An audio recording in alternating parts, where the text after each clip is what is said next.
The scream wasn't loud. It was internal, a single, impossibly high-pitched resonance that hit Kael like a tidal wave of psychic static. 1 minute, Kratos, commander of the Ark, was smugly holding the human analysis report, dismissing their warnings about the atmospheric condensate. The next, he was convulsing, eyes rolled back, clutching his head, a single, clear drop of earth rain tracing a line down his chitinous cheek. Why are they dying? The Xylos had intercepted the transport, locked down the orbital station, and were now demanding the planet's primary resource, water. They thought our rain was just water, a simple H2O commodity. They called our desperate warnings superstitious nonsense. Now, 40 of their top xenoscientists lay catatonic on the deck of the negotiation shuttle, and Kael realized the horrible truth. When you try to drink from a Deathworld sky, you don't just get water. You get the memories of 10 billion years of struggle, and it was killing them all. Kael tasted copper and ozone. That was the smell of the Ark's internal atmosphere, clean, recycled, and utterly sterile. It was the smell of a civilization that had eliminated all bacteria and all conflict, leaving only cold, perfect logic. He watched Kratos spasm. The Xylos were insectoid, 6-limbed beings with segmented black carapaces. They moved like clockwork, their society organized into brutal, efficient castes. Kratos was the diplomatic commander, an officer defined by his calculated arrogance. "Darin," Kael murmured into his suit comm, his voice thin. "Yeah, I see it, Kael. What the hell is happening? He just drank the rain?" Darin Cole, Kael's partner and the only other human allowed on the shuttle, was standing guard by the airlock, a sturdy, quiet presence with the calm eyes of a deep space hauler. "He didn't just drink it," Kael whispered, watching the remaining Xylos panic. Their voices, normally a series of precise clicks and whistles, were descending into panicked, disorganized static. He absorbed it. He got the whole thing, the Earth. It had started 2 hours ago. The Xylos, having blockaded the primary transit lanes, delivered their ultimatum: relinquish control of the planet's surface water or face immediate bombardment of all infrastructure. They were desperate, their home system's star having undergone an unexpected flux that boiled away their oceans. Earth, to them, was a green, wet paradise ripe for harvesting. Kratos had demanded a proof of purity sample. Kael had tried to warn him.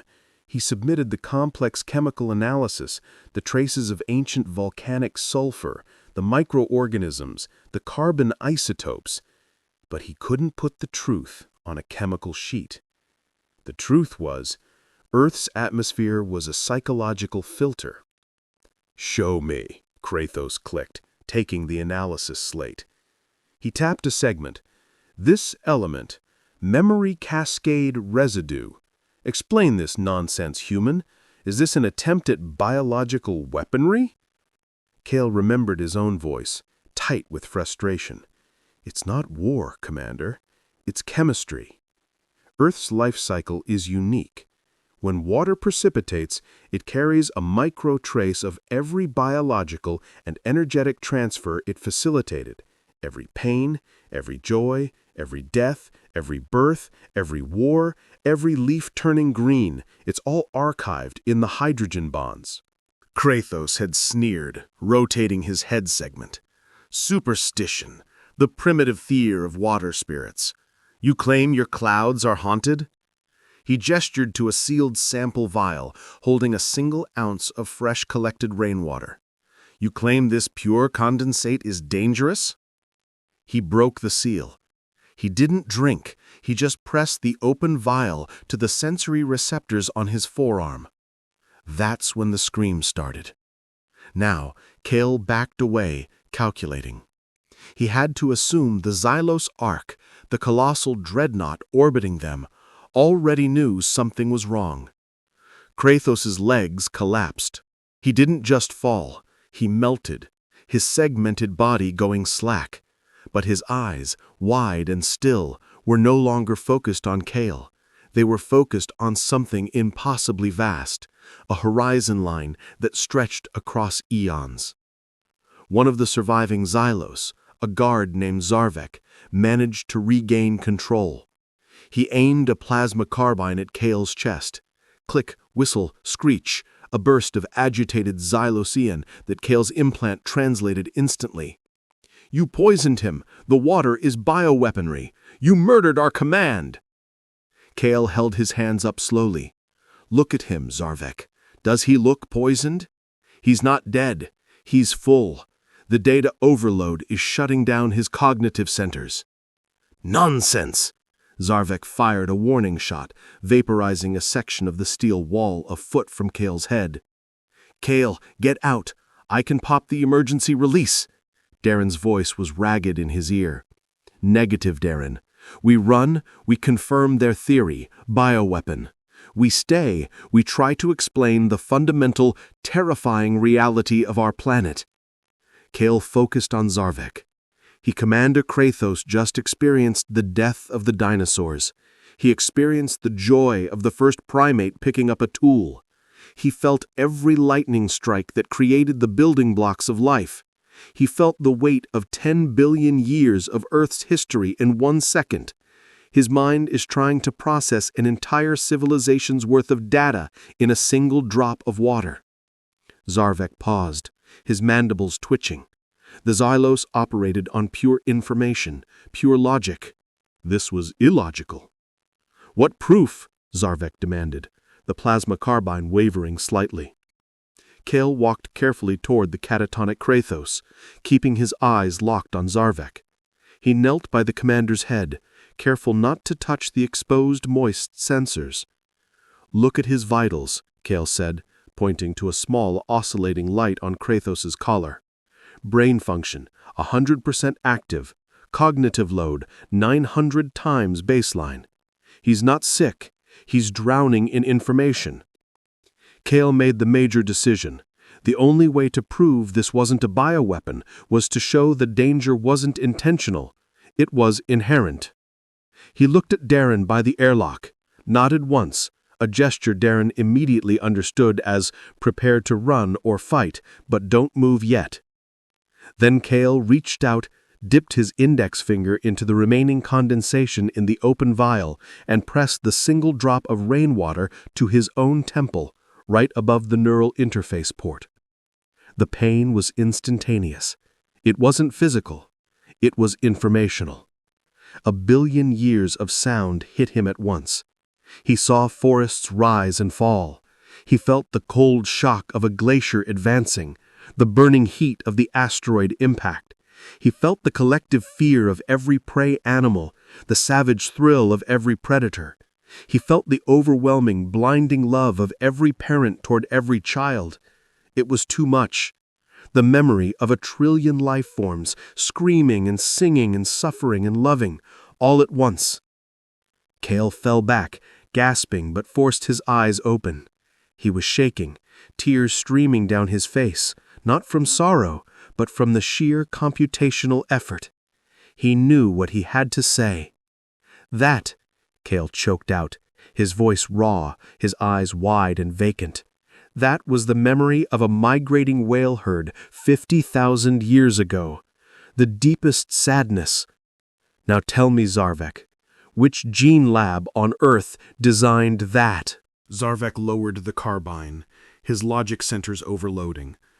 He had just witnessed a human voluntarily undergo the same traumatic neurological shutdown, survive it, and describe something specific from deep time.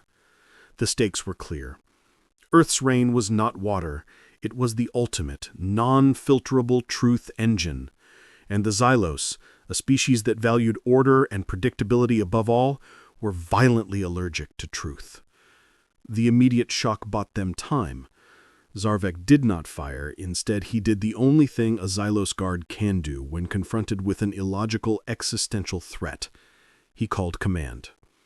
Kael, supported by Darin, was dragged back to a sterile holding chamber. Darin immediately started flushing Kael's internal filtration systems, running a diagnostic on his neural interface. "You're an idiot, Kael. A certified planet-saving idiot," Darin muttered, his hands working with practiced efficiency. "You're shaking. Your heart rate is still 150. What did you see?" Kael leaned against the cold metal wall. He felt like he'd just run a marathon through the entire history of the world. "The sheer scale, Darin, it's not just a trace, it's a complete archive. The water cycle is a living, breathing hard drive. Every drop has a terabyte of data on it. It's the collective unconscious of the planet, condensed. The Xylos, a species that valued order and predictability above all, were violently allergic to truth. The Xylos Command, the Ark's supreme commander, a massive 6-meter-tall creature named Darin, finally responded. Not with an attack, but with a hologram projecting into their cell. Darin's voice was a deep, resonating hum. "Human Kael Hunt, your demonstration was compelling. Your biological data confirms a successful yet traumatic interaction with the condensate. The 40 scientists are stable, but neurological prognosis is poor." "They're trapped in the data," Kael said, pushing away from Darin. "They are reliving the Paleolithic era on loop. We need a solution. If this phenomenon is inherent to your planet, we cannot proceed with the harvest. Our forces require clean, filtered water for atmospheric integrity. You will provide a neutralizing agent to purge the atmospheric contaminants. Now." "We can't," Kael replied simply.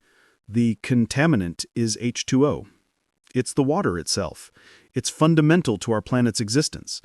You can't neutralize it without neutralizing us."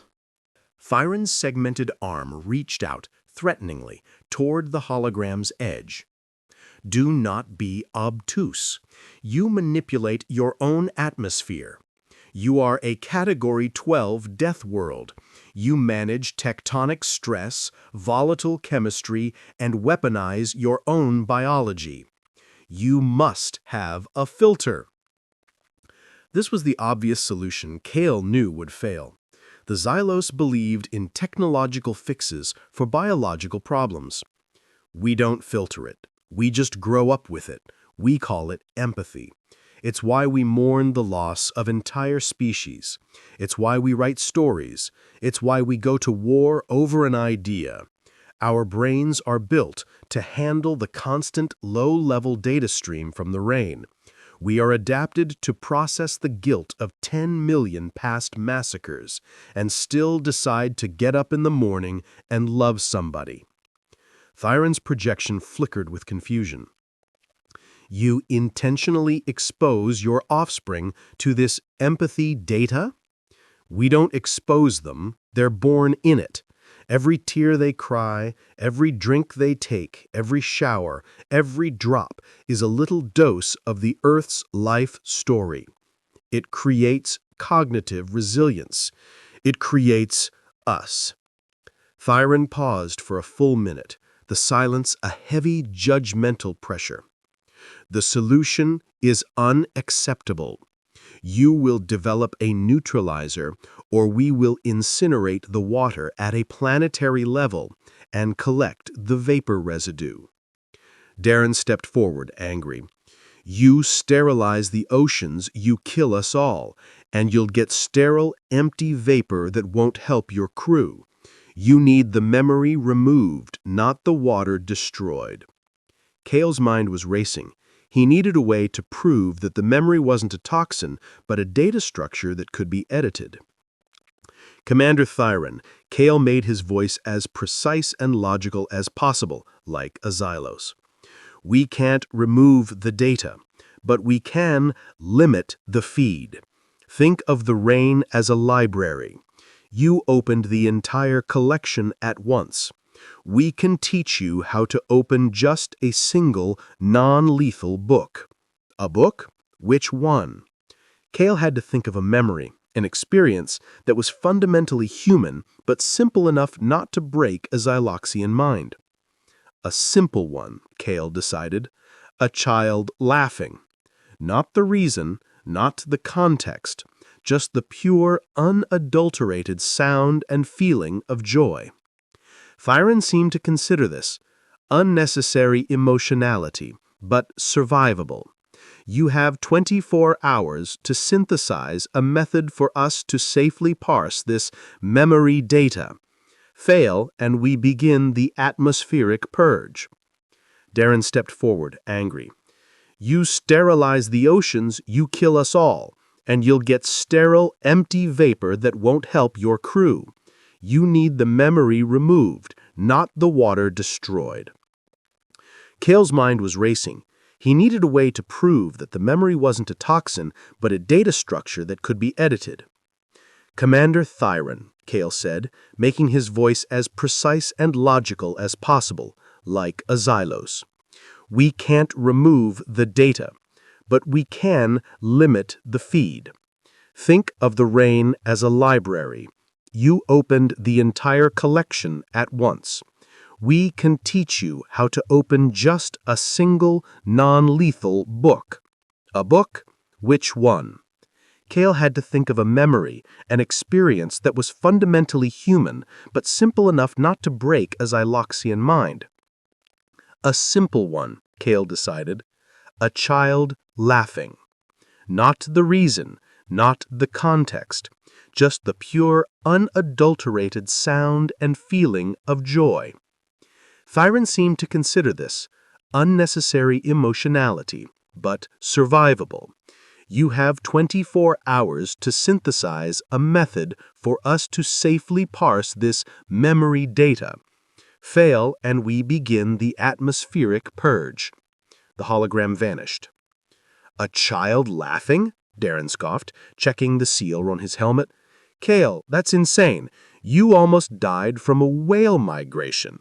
A laughing child is probably full of complex parental bonds and existential innocence. That'll fry them harder than a dinosaur stampede. Kael began pacing the small cell. No, I felt the whale. That was sadness. But the greatest moments I felt, the ones that almost overloaded me, weren't the pain. They were the love, the pure, unadulterated, focused love. That's the most complex data stream, the hardest to process. He stopped, realizing the twist. Darin, we've been looking at this all wrong. The Xylos hate emotion. But what if the emotion isn't the problem?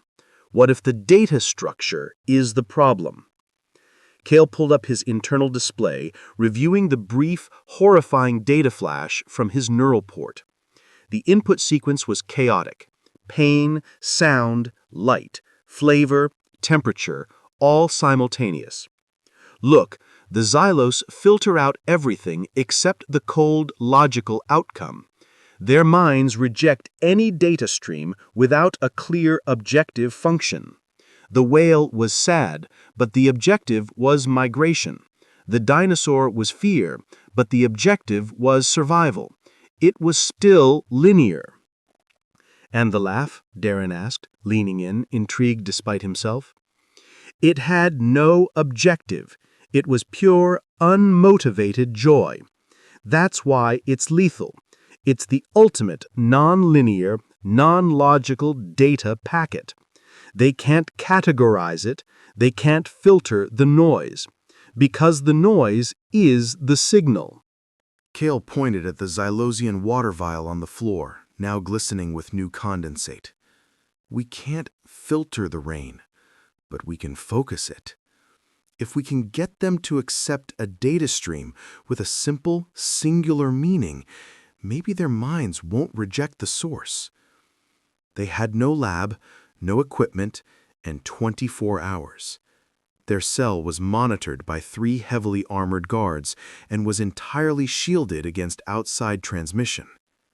We need a medium, Darin said, already tapping the cell wall, looking for weak points. Something to channel the memory. We can't just squirt rain on them. Kael suddenly smiled, a terrifyingly grim expression. We don't need a medium. We need a catalyst. Something that is fundamentally simple, universally recognized, and instantly connects to the memory stream. What? A piece of music? A smell? No. Too subjective. We need something that all life on Earth shares a primal chemical connection to. Something that the rain has already interacted with millions of times over. Kael remembered the analysis report he gave to Krithos. One trace element was unique to Earth's bioatmosphere, produced by every form of respiration. The carbon, Kael breathed. Darin, we need carbon. Pure, condensed, Deathworld-grown carbon. Darin frowned. Carbon? Like a diamond? We don't have any gems. No, not a diamond. Too orderly, too structured. We need chaotic, messy carbon. The kind that holds a charge. The kind that came directly from a million burning things. Kael looked around the steel cell. We need a pencil. Darin stared at him. A pencil? A wooden stick with compressed graphite? Are you going to write a happy message to the Xylos? No, we're going to use the graphite. Graphite is pure carbon arranged in loose, layered sheets. It's a perfect conductive medium for H2O. When water passes through it, it picks up a residual charge. We can charge the rain with a focus signal. The problem? They had no pencil, and they had no power source. Kael looked at Darin's helmet, specifically the emergency navigation light powered by a small lithium cell. I need your helmet light battery, and I need something carbon-based. You want me to crack my suit? Kael, this shuttle is in a debris field. If we lose suit integrity, we're dust. We'll lose more than dust if Thyron vaporizes the Gulf of Mexico, Kael retorted, the pragmatic edge returning to his voice. It's a trade-off, Darin. Lose a battery and maybe a minute of clean air, or lose the planet.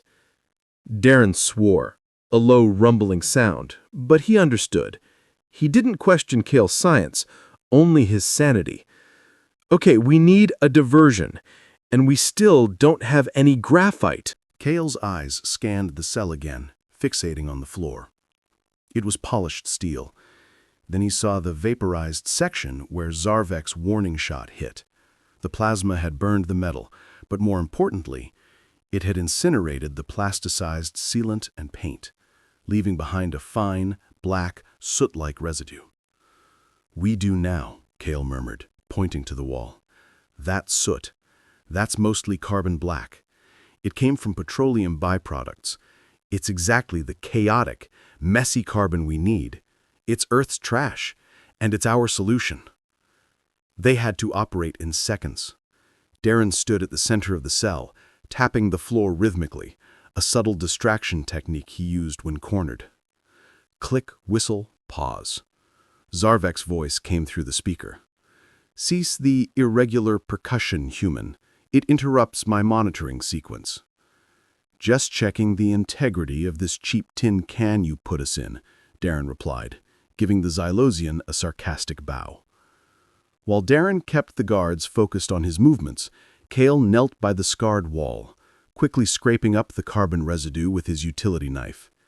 He worked the fine powder into a small plasticized chip he peeled from his internal environment sensor. Next, the battery. Darin moved to the corner, ostensibly checking a coolant vent. He cracked his helmet light casing, pulled the tiny lithium battery, and sealed the breach with emergency sealant from his belt, all in under 10 seconds. The tiny light in the cell went noticeably dimmer. Kael took the battery, charged the carbon chip briefly, and then took another drop of condensate from the floor, rain that had evaporated and condensed again on the cold metal. The whole process took less than a minute. He now held a tiny black charged chip, wet with Deathworld condensate and pulsing with a concentrated emotional signal. Okay, Kael breathed, looking at the door. Now we need the test subject. Not one of the catatonics, We need someone who hasn't been exposed yet, someone fresh. Darin's eyes went wide. Zarvek, you're talking about the guard. He has the most logical, least filtered mind. If he survives the focused data packet, we can pitch the solution to Darin. If he doesn't, well, we were vaporized anyway. Darin grinned, a reckless, tired grin.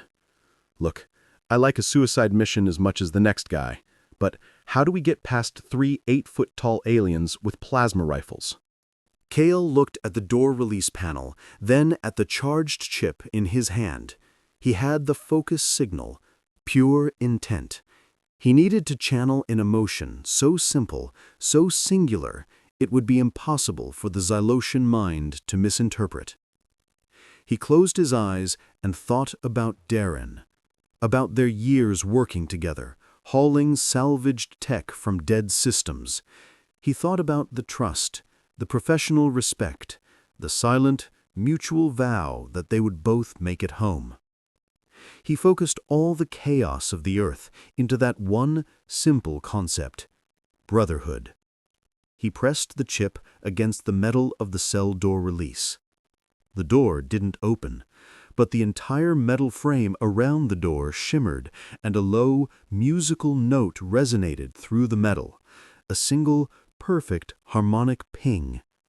Zarvek immediately reacted, clicking an alarm code. The cell is compromised. Force field integrity failing. They're not failing, Darin, Kael whispered, snatching the chip back.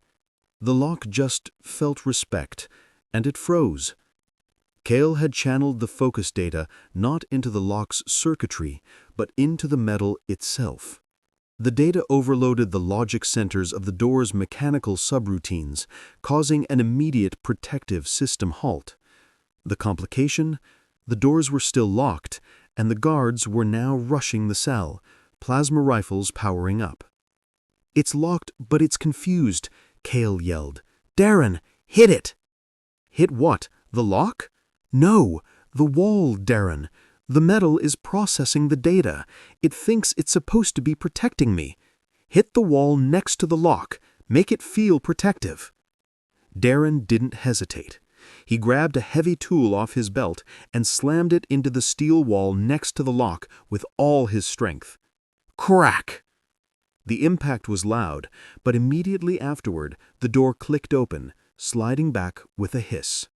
The system had interpreted the violent impact near the target, Kael, as an external threat, overriding its logic lock and initiating an immediate defensive open. Kael lunged out of the cell, straight past the 3 astonished Xylosian guards, heading directly for Zarvek, who was still trying to figure out if the door failure was mechanical or psychological. "Zarvek, stand down!" Kael shouted, running full speed. Zarvek spun, bringing the plasma carbine up. Kael didn't slow down. He knew exactly where the Xylosian's primary sensory plate was, right on the underside of the main neck segment. Kael didn't punch or tackle. He simply slapped the still damp, carbon-charged chip, the one imbued with the memory of brotherhood, straight onto Zarvek's neck plate. The Xylosian froze instantly. The plasma charge on his rifle sputtered and died. Zarvek stood rigid, an immense statue of black chitin. Unlike the scientists, he didn't collapse. He stood straight, but his 6 limbs went limp. Darin came flying out of the cell behind Kael, knocking down the other 2 confused guards. Did it work? Is he fried? Kael stepped back, watching Zarvek's carapace. A faint golden light began to glow from the sensory plate where the chip was attached. "No, he's focusing. He's taking the single book," Kael said, breathing hard. "He's learning the meaning of, 'I will fight beside you, not against you.'" The massive Xylosian guard, Zarvek, slowly turned his head, his wide compound eyes focusing not on Kael as an enemy, but as a bizarre, utterly necessary variable. Zarvek clicked, but it wasn't the usual aggressive whistle. It was a low, confused, and perfectly structured question. "Objective function. What is the risk of self-sacrifice for non-related entity? Kael knew they had won this round. They hadn't filtered the rain. They had defined the intent. But now they had a Xylosian guard who was undergoing an intense, high-speed emotional re-education based on the principle of human camaraderie, and they needed to convince his entire fleet that this was the answer, all before Darin incinerated the atmosphere. The tension was almost unbearable. They had gained a confused, newly empathetic giant, but they were standing in the middle of a Xylos warship, surrounded by its unempathetic crew, with 20 hours left on the clock. Kael leaned in close to Zarvek, ignoring the shouts and warnings coming from the other two guards, who were scrambling back to their feet. The risk is total, Zarvek. The reward is survival, not just ours, but yours. Now help us get to Commander Darin. We have 20 hours. Zarvek processed the command. His compound eyes flickered rapidly as the Brotherhood data packet stabilized in his neural network. He saw himself protecting Darin, saw Darin protecting Kael, saw three beings operating as one unit of focused intent. It was messy, it was illogical, but the output was undeniably efficient. Survival.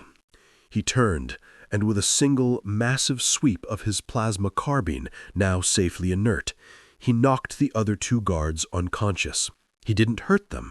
He just neutralized the threat with clinical, terrifying speed. Access route calculated, Zarvek clicked, the confusion fading, replaced by a strange, newfound professionalism. The optimal path to the command deck is through the primary coolant conduit. Low probability of detection. Requires high-G maneuvering. Darin looked at Kael. He's using his new Brotherhood to help us break out through the septic tank? It's logical efficiency, Darin. We just redefined the parameters of his existence. This is the genius of evolution. Adapt or die. Zarvek just adapted 1,000,000 years in 30 seconds. The escape through the coolant conduit was brutal. Kael and Darin, slightly built compared to the Xylosian guard, were tossed around like rag dolls. Zarvek, however, navigated the dark, slick tube with perfect segmentation, using his 4 lower limbs to grip and propel them upward towards the Ark's command deck, 3 decks above. They emerged into a sterile maintenance bay, breathing heavily. Darin was covered in thick, non-toxic coolant gel. "We need the memory chip fully synthesized," Kael muttered, stripping off his outer layers.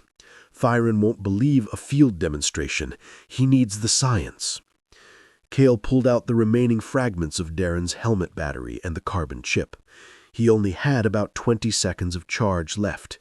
He needed to amplify the signal to prove it wasn't just a fluke. "Zarvek, look. We need power. Pure energy source. Localized power nexus is shielded. Access requires 90 seconds of bypass procedure. We have 18 seconds before a scheduled security sweep." Kael knew he couldn't wait.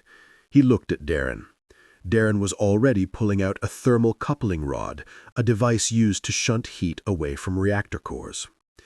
"This rod is still humming from the primary reactor core," Darin said, his hands already assembling a makeshift bridge. "I can bleed off maybe 100 amps, Kael, enough to recharge your chip. But if I bridge it, the energy surge will trip the main reactor alert. We'll have a full battalion on us in 30 seconds. We only need 3, Kael replied, holding out the carbon chip. Darin nodded grimly. Sacrifice moment 1. He was risking his only remaining technical asset and guaranteed immediate discovery, all for an unproven psychological weapon. Darin slammed the rod across the power nexus terminals. The air crackled with a blinding blue light. The entire maintenance bay plunged into alarm status. A screaming klaxon began counting down to security deployment. Kael grabbed the power, forcing the lithium charge into the chaotic carbon. He closed his eyes. He didn't focus on Brotherhood this time. He needed something more potent for Darin, something that spoke to the ultimate necessary function of life on Earth. He focused on the data stream he accessed earlier, the migrating whale herd. But this time, he isolated not the sadness of the loss, but the absolute, relentless persistence of the migration itself. The refusal to stop, the sheer biological inertia that pushed life forward against impossible odds. The chip glowed deep crimson. It didn't hold a memory of a single event, but an entire, unyielding concept. "Done," Kael hissed, pulling his hand away, just as the power bridge melted, fusing the terminals and isolating the nexus. The door to the command deck burst open. Darin, the Supreme Commander, stood framed by the vast window overlooking Earth, its storms swirling in complex, memory-laden patterns. Darin was truly enormous. 6 meters of polished black chitin, flanked by 8 elite, emotionless guards. "Zarvek, stand down. You have executed your peers and violated the code of absolute order." Darin's voice was pure, synthesized judgment.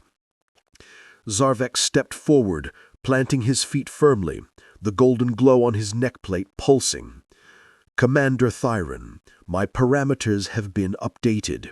The objective function is no longer resource acquisition, but species survival. The humans provide the necessary variable." Kael stepped past Zarvek, holding the pulsing crimson chip. Darin stood behind them, plasma rifles aimed at his back, but Kael ignored them. "Commander, the purge will kill us all. It will destroy the very resource you need. You require clean water, not sterile vapor. And to get clean water, you must learn to process chaos." Darin shifted his bulk, a sound like scraping boulders. "I see you have corrupted one guard with your emotional contagion. This is biological, not scientific. We will use technology. We have perfected the 0-point filter.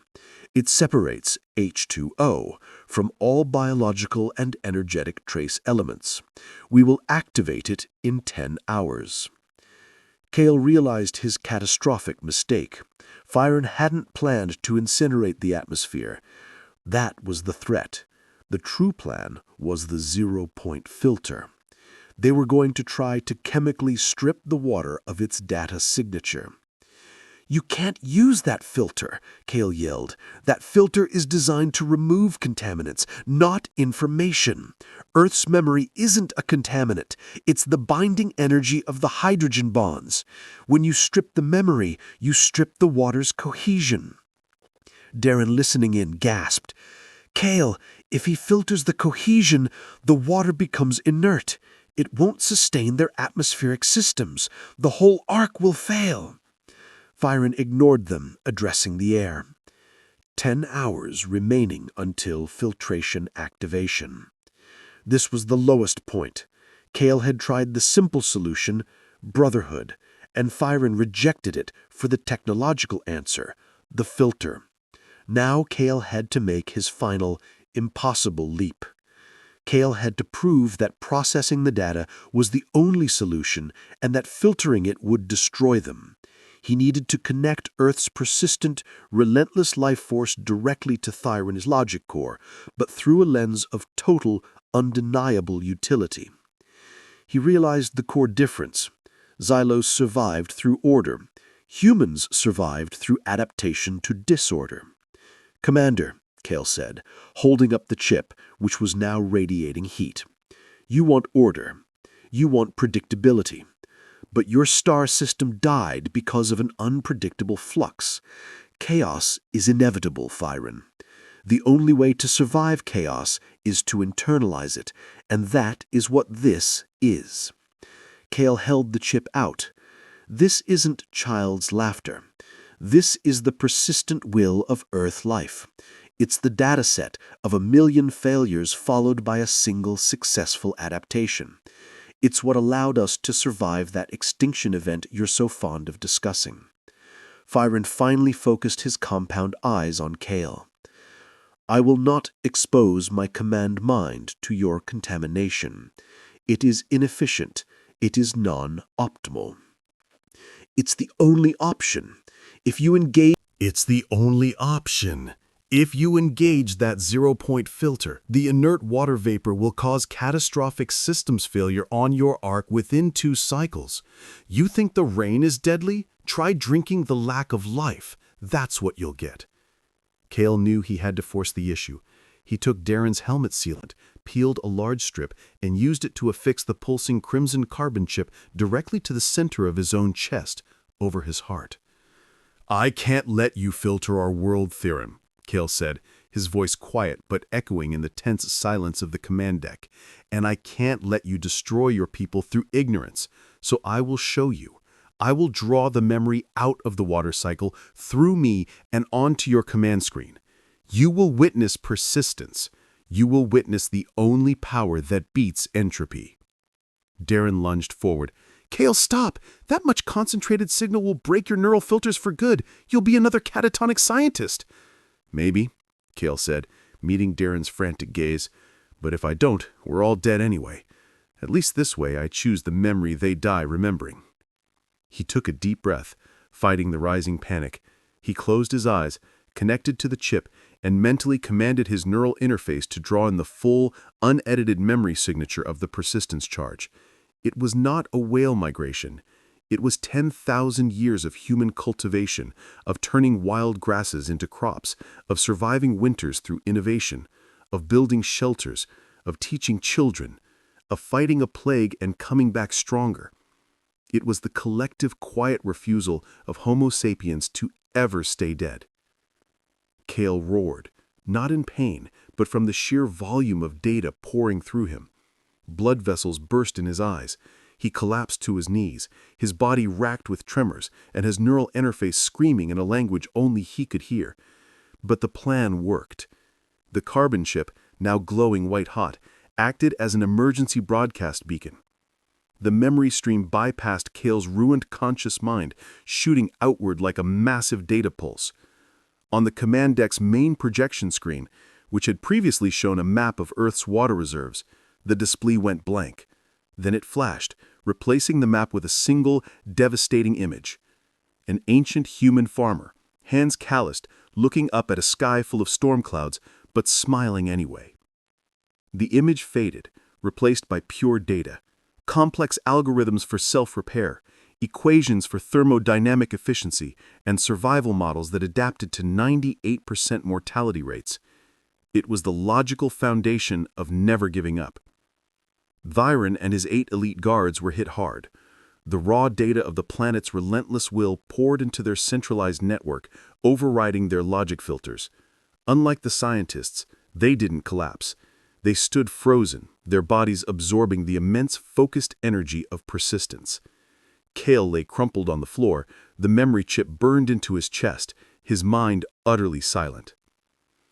For 5 agonizing minutes, the Xylos command deck was a chamber of silent logical warfare. Finally, Darin moved. He slowly lifted one segmented arm not toward Kael, but toward the timer counting down to the zero-point filter activation. With a deep, resonant hum, Darin initiated the command, Halt filtration sequence, deactivation code Omega Null. A collective click echoed across the deck as the 8 elite guards released the power in their weapons.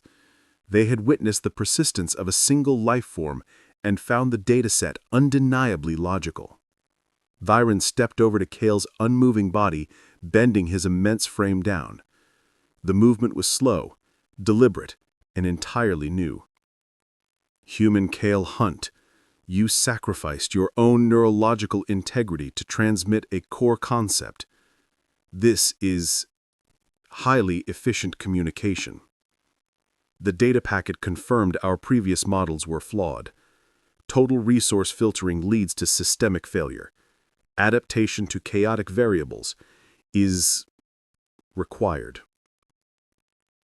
Darin looked at Zarvek, who stood tall, no longer confused, but completely resolute.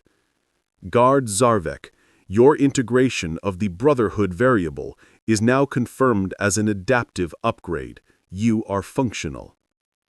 Zarvek clicked formally. Commander, the human species is not a resource. It is a necessary variable. The rain is not water. It is a communication network. Darin looked back down at Kael, whose chest still smoldered faintly where the chip had been. "What does it cost?" whispered Darin, running to Kael's side, tears blurring his vision. "What did you lose, you maniac?" Darin answered, his voice a low thrum. "The human's conscious mind is now locked. His internal filter systems are destroyed. He will no longer perceive reality as linear. He will perceive it as pure data. He has become a part of the network he described." Darin gently unpeeled the ruined chip from Kael's chest, his hands shaking. Kael's eyes fluttered open, but they didn't focus on Darin. They seemed to focus on the millions of years passing outside the viewport. He was silent. Darin stood back, addressing his crew. "The mission objective is amended. We require the human water, but we cannot take it by force. The consequence is cognitive collapse. We must learn to integrate this data." He looked at Darin. "Human Darin Cole, your partner has provided the template. Now you will teach us how to process this planet's chaos without dying." Darin looked at Kael, whose face held a distant, serene, terrifying lack of worry. He had lost his friend, but he had saved his world. Darin took a deep, steadying breath. "Okay, here's the deal, Darin. You want to drink the rain? You gotta earn it. You don't get clean, pure water. When you take water from Earth, you don't extract, you participate. You need to learn how to compartmentalize. You need to learn how to laugh when you're terrified. You need to learn why we love the things that kill us." Darin processed this. Compartmentalization. The ability to isolate the objective of joy without reference to external causality. Acceptable. We will establish a joint integration platform. You, Darin Cole, are now the primary integration specialist. Your first objective, teach us the laugh. Darin looked at Kael, who still hadn't moved. He gently placed Kael's hand on his shoulder. Kael was gone, but the data he broadcast had changed the course of 2 civilizations. He had turned a Deathworld's lethal defense mechanism into a tool for understanding. "Okay, Thyre," Darin said, pulling himself up, the hauler's pragmatism returning. "First lesson. It's not about finding the data point for joy. It's about accepting that sometimes the answer is just plain stupid. We'll start with a joke. Ever hear the one about the 3 starships that walked into a bar?" Thyrin looked at his newly evolved guard, Zarvek, who gave a minute, golden flicker of acknowledgement. "We are ready for the non-optimal cognitive exercise, Specialist Cole." Darin looked out the window at the swirling blue-green orb of Earth, its surface drenched in constant, beautiful, dangerous rain. The Xylos tried to taste the water, and instead they had tasted 10 billion years of humanity's fight. The universe thought Earth was a Category 12 Deathworld because of the predators and the volcanoes. But Kael proved them wrong. The Earth wasn't a Deathworld because it killed. It was a Deathworld because its memories broke anything that tried to deny the chaos of life.